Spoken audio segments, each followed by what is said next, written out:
कार्यकर्ता मेळाव्यामध्ये राज ठाकरेंनी मनसैनिकांना कानमंत्र दिलाय। मुंबई वाचली पाहिजे, संकट नीट ओळखा असं राज ठाकरेंनी म्हटलंय।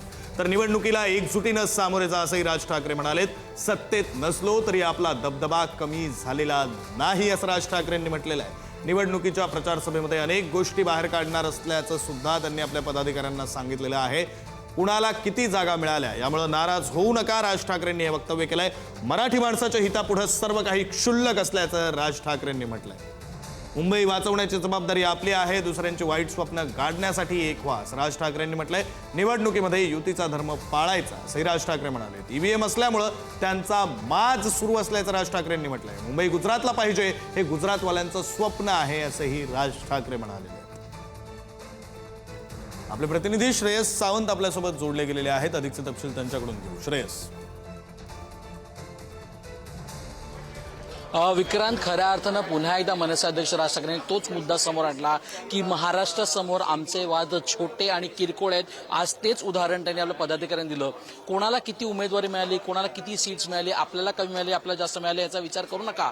महाराष्ट्रासाठी, मुंबईसाठी पुढे या आणि लढा असं एक उदाहरण मनसे अध्यक्ष राज ठाकरे यांनी आज आपल्या पदाधिकाऱ्यांनी दिलेलं आहे। मागच्या अनेक दिवसांपासून विक्रांत अनेक चर्चा सुरू होत्या की कोणाला उमेदवारी मिळणार, मग मनसेला कमी सीट मिळणार का, मराठी बहुल भागात किती जागा असणार आहेत। पण या एका वक्तव्यानंतर आता खऱ्या अर्थानं एक वेगळी संजीवनी मनसे पक्षाला आणि खऱ्या अर्थानं पदाधिकाऱ्यांना मनसे अध्यक्ष राज ठाकरे यांनी दिली आहे की कुठे ना कुठे आपल्याला सत्तेत नाही तर मुंबईची सत्ता राखायची आहे। हे उदाहरण मनसे अध्यक्ष राज ठाकरे यांनी दिलेलं आहे। त्यासोबतच त्यांनी पंतप्रधान नरेंद्र मोदीकडे प्रचाराला येत आहेत। महापालिका निवडणुकीसाठी पंतप्रधान काय येत आहेत हा मोठा प्रश्न देखील त्यांनी उपस्थित केला।